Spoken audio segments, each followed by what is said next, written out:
Hi, I'm Marcus Coward, and this is Wake Up New Bedford, and I'm here with Mac Carvalho. Hi, how are you today? I'm great. Mac, thanks for being here. Thank you for having me. It's a pleasure to be here. Absolutely. So for those who don't know you, tell us a little bit about yourself, and you can start with where you're from. That's a long-winded question, but in short, I am Mac Carvalho. I am a native resident of New Bedford, Massachusetts. I was born and raised here all 31 years of my life. I am a fitness instructor by trade. I worked at many gyms along the South Coast area. I've been featured in apps, instructor videos, and much more throughout my fitness career in the 10+ years that I've been doing this. And I recently just opened up a new business adventure of mine. It is called My Authentic Colors, where color meets confidence, and I am the first color analysis studio located in New Bedford, Massachusetts. And I've only been open since January of 2025. Impressive. Okay, so starting with some early childhood. So you were born and raised in New Bedford. That's right. And what schools did you go to? I went to elementary school at Jarrah Swift in the North End. I've been a North Ender my entire life. Okay, interesting. And then middle school, I actually went to Catholic school. Sure. I went to St. Joseph's, St. Therese. That's near Brooklawn Park.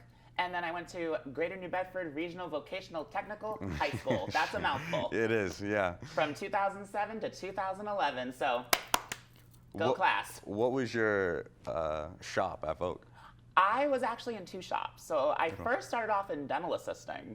And I left dental assisting at sophomore year because what got me was learning about what hairy tongue is. And if you don't know what that is, go Google it. I don't know if I want to Google that. You don't want to Google it. It's kind of gross. And that just set me off. I said, no, I'm not doing this. Sure. So I transferred my junior and senior year into business and office technology. Oh, okay. Yeah, that definitely seems a little bit more up your alley. I wanted to be in media tech and surprisingly cosmetology. Sure. So fun fact, I'm kind of sort of doing beauty world and media tech world and the business world all meshed together. And I do believe that life does throw you in the right direction.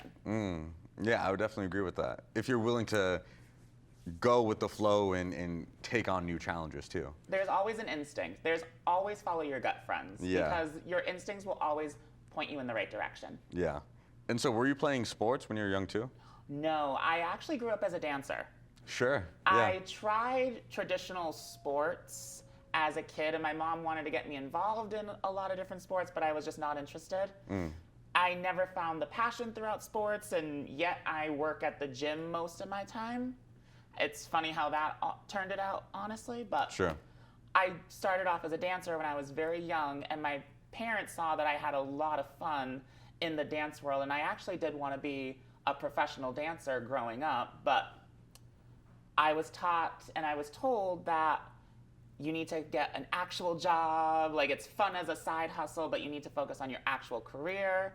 And when I stopped dancing in high school, I found my little niche in the group fitness space, which is really, really cool. Okay. My dance teacher opened up her own studio, so I would take classes on the side as I was going through college because I was unemployed at the time. And I needed some sort of outlet to get me through the hard days of university. And she told me about a class called Zumba. Now, at this time, it was around 2012. This was when Zumba was at its peak. Everybody was taking a Zumba class. You could not go to any gym, any dance studio, or any boutique and not know what Zumba was. And she told me it was right up your alley and you needed to give it a chance. So I said, okay, I'll give it a chance. I was not a gym person. I hated gym class. I thought it was extremely boring. I didn't see the potential of what the gym could benefit me as a person. All I did was wanted to dance. Sure. I took a class for the first time and I fell in love with it that I needed to go week to week. Sure. I went every Thursday, I believe. I think it was like a Thursday at 7 o'clock. I went to that Zumba class religiously. Sure.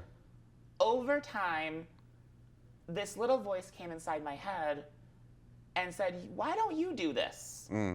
And I honestly was not the confident person that I am today.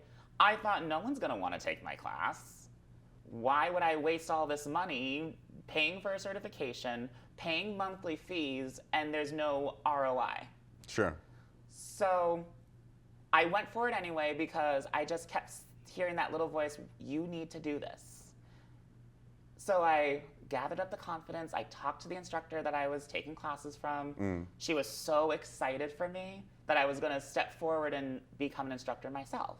Okay. So I went through the certification process, paid the monthly fees at the time, and I was in a ballroom in the Cape with over 200 people getting certified to teach Zumba. Sure.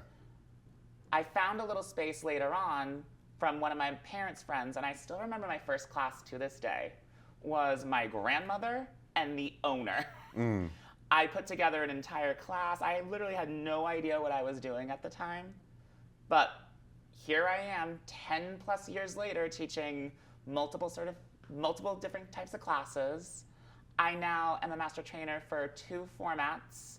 I'm an instructor content video, so when instructors get their choreography to teach into their classes, I'm one of the faces that they see on their screens, which is really exciting. I'm on an app where you can find me. It's a high fitness app where you can check out my classes. You get a 7 free day trial, and I even travel the United States at fitness conferences, talking to instructors about growing their business and how to level up as an instructor. So it's really funny how life comes full circle. And so was that, when you're taking these Zumba classes and then becoming an instructor, is that the fitness journey that you're talking about? That's the fitness journey that I'm talking about. And my fitness journey this could be an hour-long podcast. Sure. Talking about my entire fitness journey. But it's funny how life throws you in a certain direction where you don't think this is what you're going to do for the rest of your life and what your passion is going to be. But sometimes it just takes that one person to see something in you that can change your life for the better. And so who was that person that saw something in you? Her name is Lauren. She owns Illusions Dance Academy in New Bedford. She's the one who opened up the dance studio from where we used to go back in the day, and she was the one who told me about Zumba back in 2012. So I still thank her to this day for pushing me to find something in the fitness industry that I actually liked and became an instructor and paved the way for many other instructors to come. And so when you were younger, when you were in school still trying to figure out what you wanted to do with your life, your goal was to become a dancer? My goal was to become a professional dancer on Broadway. On Broadway, okay. I wanted to be a Broadway performer. Sure. Shocking, right? Yeah. So have you been in a production before? No, I've never been in a production before. Okay. But I do love going to Broadway shows. Is that still on the bucket list? Is that still something you see yourself doing? Never say never. Sure. That's what I always say about life. Never say never, but I'm very content with what I'm doing right now. Okay. And so do you feel like you learned a lot and are using a lot of what you learned in your second shop that you took, the business, and what was the name of it? My Authentic Colors. No, the shop that you took. Business and Office? Yes. Business and Office. So I learned a lot of marketing and a lot of accounting and business management while I was at my time at Vogue, and then I actually majored in it in college. That and physical education. Okay, so even still in college, you still are on the fitness route. I'm still on the fitness route. I've been on the fitness route since 2012. And so you're saying still, like, even now? Even now, I teach classes weekly. Really? And so what is it about Zumba? Is it the dancing? Is it the working out? Is it the combination of both? Or So I don't teach Zumba now. So I teach only a variety of different formats right now. Like I teach water in motion. I teach high fitness. I teach classes from the Soul brands, so Soul Fusion, Soul Strength, Soul Kickboxing. So I haven't taught Zumba, I want to say, since 2018. Sure. But what I learned through being in the fitness industry and throughout my time as a dancer, we do a lot of classes that are very musically driven. Sure. So learning an A count in the fitness industry is really hard for people, and to understand what the downbeat is and what a musical phrase is, where I've learned that my entire life as a dancer. So I did have an edge from most people understanding what the beat is and how you can transition from one move to the next seamlessly and effectively. But group fitness has taught me that there is a community out there that will support you for who you are, and your people will vibe with you for who you are. For years, I tried to emulate my instructor or anybody that I saw online to be the instructor that I wanted to be. I wanted to be exactly like them. And I wanted to be that instructor that was for everybody. And I quickly learned, and I'm still learning this a little bit, but definitely not as much now as I was back then, that you are not going to be for everybody. Oh, absolutely. Not everybody is going to vibe with you. Yes. Not everybody is going to like the formats that you teach. Not everybody is going to like your style. Not everybody is going to like you as an individual. Yeah. They have different goals. They have different lifestyles. They have different needs that you cannot provide to them. And that's okay. I completely understand that I'm not going to be for everybody. I'm very loud. I'm very energetic, and there's people that want a more serene and very calm environment, like a traditional yoga class, let's say, for example. Sure. And I'm not going to be that person for you. And that's okay. That's totally just like fine, I'm not going to be the person who's going to train you for a bodybuilding competition. Yeah, That's just not my niche. Yeah. But if you're someone who likes to sweat, have fun, listen to really nice music. Yeah. I have to admit, I love my music. Sure. And likes to move to music, then you're going to gravitate to my classes. Now, when you were younger, do you feel like you were always this loud, energetic person? Yes. Yeah. Very much so. Okay. And I think a lot of people didn't know how to take me at first. And I still think to this day, nobody really knows how to take me, because I'm a lot to handle. I mean, Sure. come on now. It takes a very special person and a very confident person to dress the way that I do. This is true. It also comes down to my style, personality, my energetic codes, but that's a whole other rabbit hole that we can go down. Sure. And so, do you feel like you got this from one of your parents, or this is just something you? It's me. Yeah. Okay. I know the person that I want to be, and I know the person that I want to be in this world. And I used to be very scared and very timid to express myself the way that I do because of judgment. Sure. And I think in this area, we're so afraid to be expressive. And I definitely just feel that we've lost a little bit of that because of social media. And that, if we're a certain age, we have to be a certain way. And I say, screw that. Sure. Why not be the person that you really want to be? And so, do you feel like over time, since you were younger to now, that New Bedford has become more inclusive or less inclusive? In what way? To the variety of people that can be here. I mean, like, we have always been a very working class. Like you said, even though we have artists here, in a lot of ways, we're not as expressive as so many other places in America. So, and we're just kind of, trying to follow one another instead of trying to do something different and then be expressive. Because we all have something different That's to exactly offer. how I feel. Yeah. That's exactly how I feel. And that's kind of why I wanted to start my new business adventure, because I wanted to bring back the color into New Bedford and into the South Coast, because I feel as though the beigification, is what I like to call it, has really been way too oversaturated in this area. And I think we've lost a sense of style, especially after the pandemic. We've really lost a sense of our style, who we are as individuals. And I think we're so pigeonholed to what's trendy and what's current right now that we've lost a sense of who we really want to be.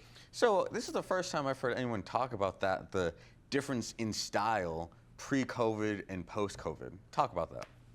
I feel with personal style, first and foremost, it has to be authentic to who you are as an individual. So as I'm going through my personal styling certification and as I'm launching my color analysis business, everybody has a yin and a yang.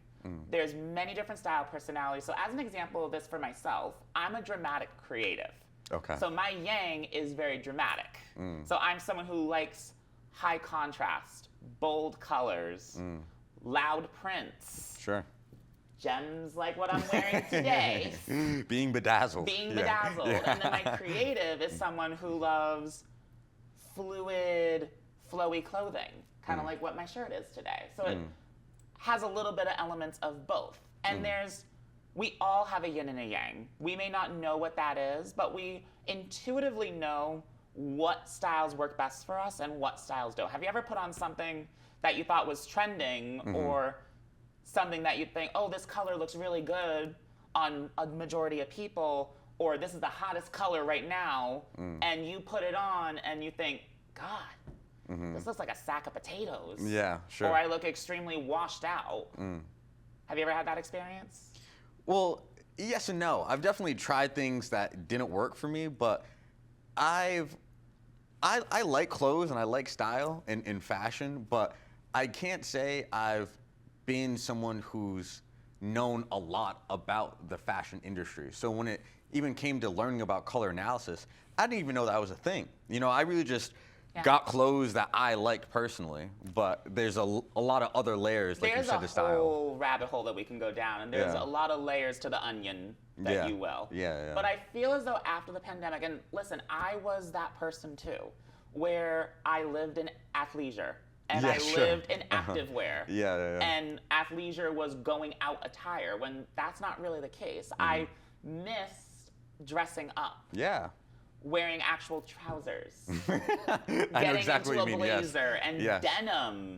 I still feel today, especially around here, that we're so used to an athleisure and cozy, comfy lifestyle that we forgot that there's other ways that you can still be comfortable, but still look put together. This is going to probably get a lot of flack. No, go ahead, please. But if I have to see another gray and tan combo on a dude, or if I have to see another pair of Crocs on an individual, I'm gonna lose it. So you're not a Crocs fan? No. Yeah. I'm probably gonna get a lot of hate on YouTube and in your comments section about that, but I am not a Croc fan. So it's too informal. It is too, it kills an outfit. Sure. It immediately kills the vibe. Sure. You could have on the nicest sweatsuit in the world, and you put on a pair of Crocs, it just kills the look. It just makes it look way worse than what it is. I'd rather see an Ugg boot. I would rather see an Ugg boot than a Croc any day. So let me ask you. And don't get me started on the Balenciaga platform Crocs. Interesting. Do not get me started. I can go down that rabbit hole. When did fashion become important to you in your life? I've always had an interest in fashion, to be honest. I always liked expressing myself through clothing. I'm someone who loves color.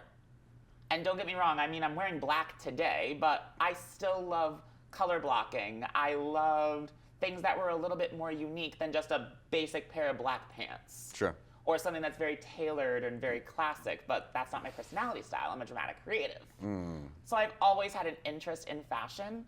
And during the pandemic, when the gyms were closed, I needed some sort of income. Sure. Because there was one point the gyms were opening back up again, but then there was on the verge of we're gonna have to close again. I was like, I can't do this. I need some sort of income.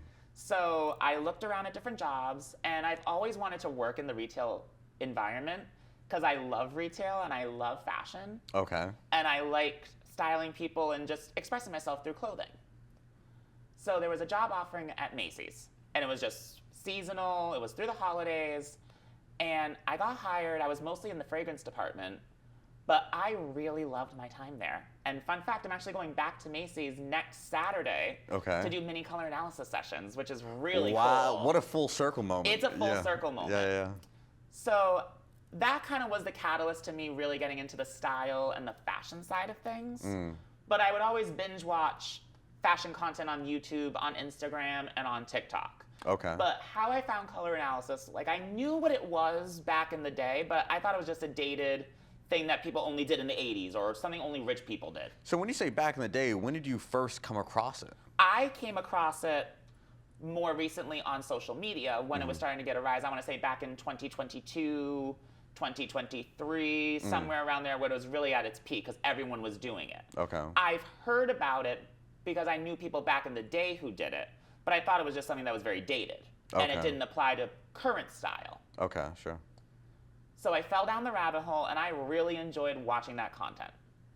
And in 2023, I went to Utah to film for High Fitness because they were revamping their app. And I had a day where I didn't have anything to do until nighttime, and I couldn't find anybody around this area who did it. Okay. So I said, you know what, I'm gonna find someone in Salt Lake City. I Googled someone, and I want a color analysis done. I wanted to just know what the heck I was. I wanted to know what my palette was, because I was watching that content over and over again. I would fall asleep watching the content. What? Because... And I just thought it was so fascinating. Okay.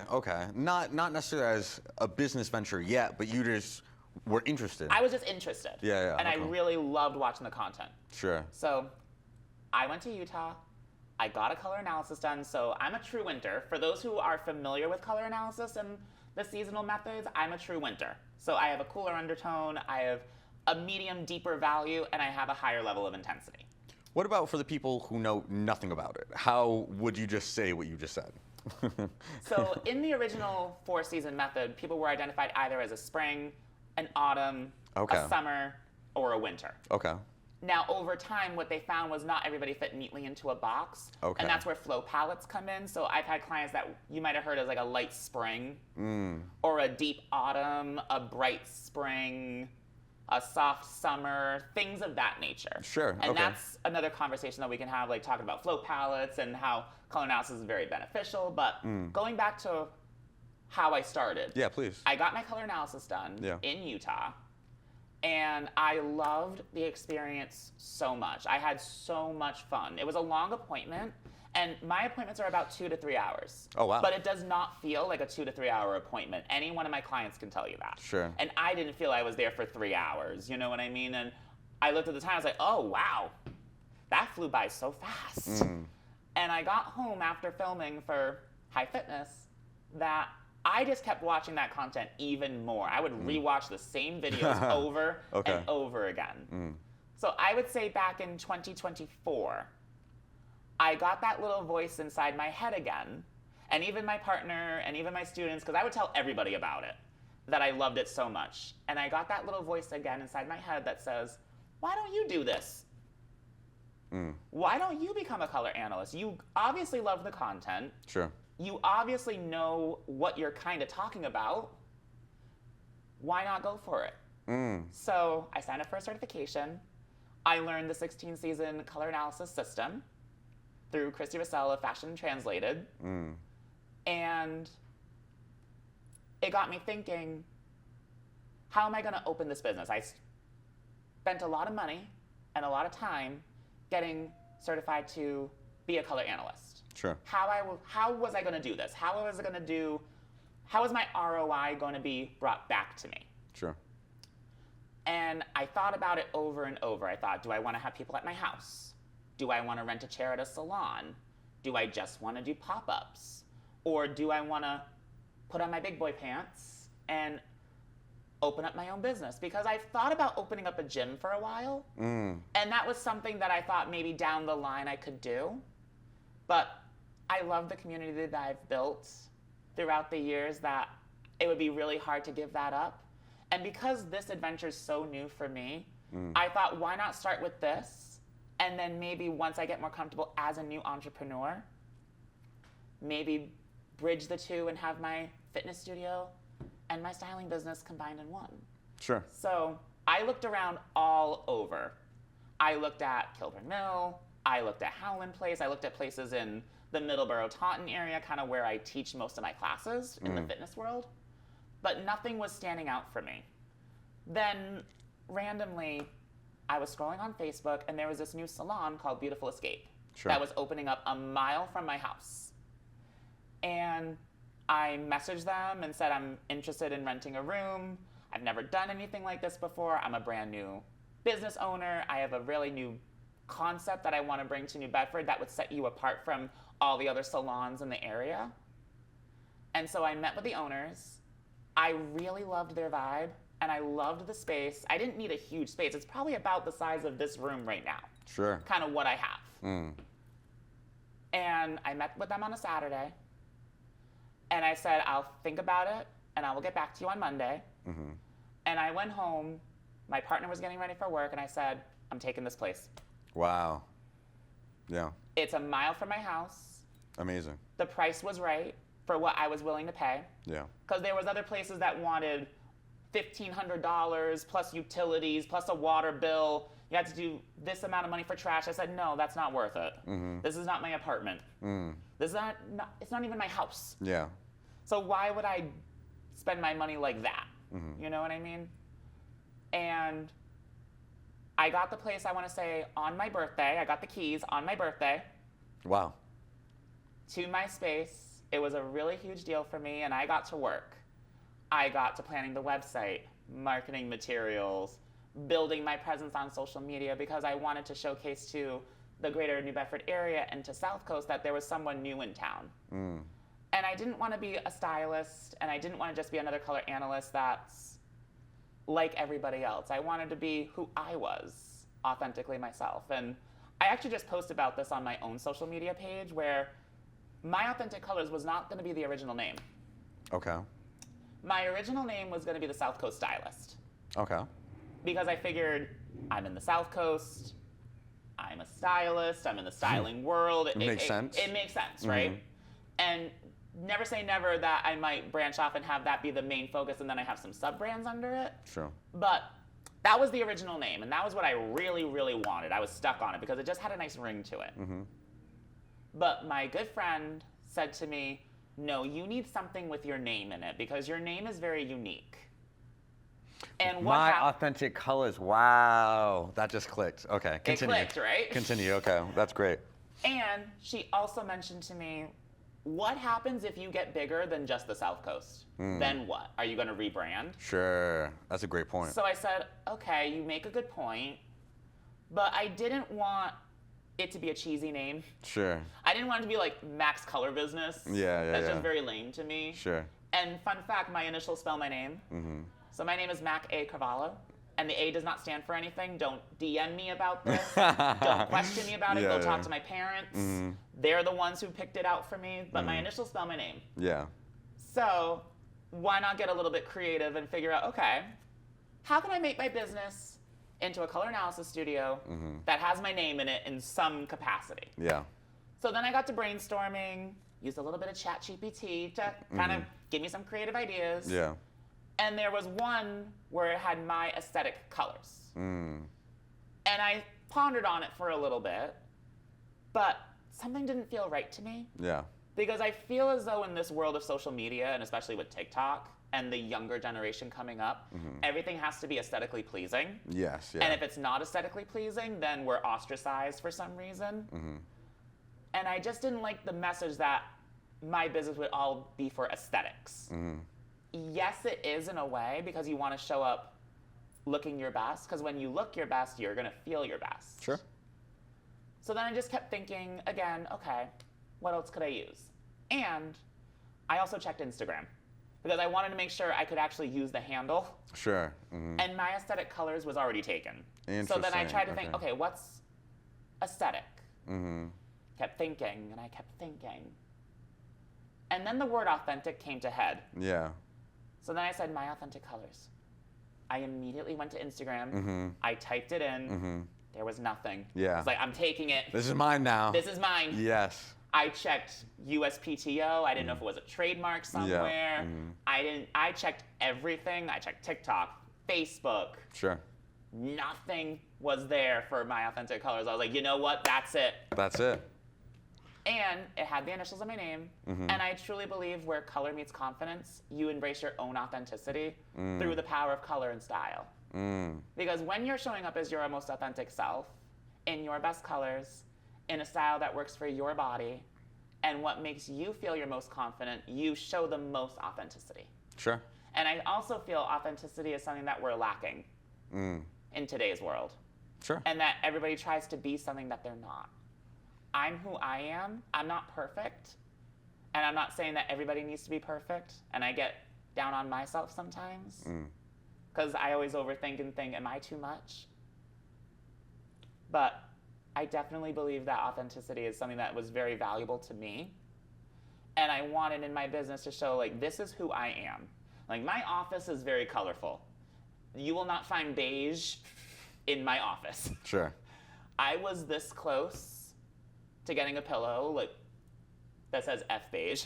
You can fill in the blank. Yeah. I was this close because that's how I personally feel about it. Now, if you love beige out there, I'm not trying to come for you. It's just not for me, and it's actually not for a lot of people either. Sure. Same thing with black. So we'll end part one with that, and we have so much more to talk about in part two. Talk about really explaining a little bit more about color analysis, a little bit more about your business. Yes, absolutely. And some more about fashion and maybe some of your future plans. Absolutely. So this has been Mac, My Authentic Colors, Carvalho, here on Wake Up New Bedford. Catch us in part 2 where we continue this conversation. Peace. I'm running, I'm running, I'm running.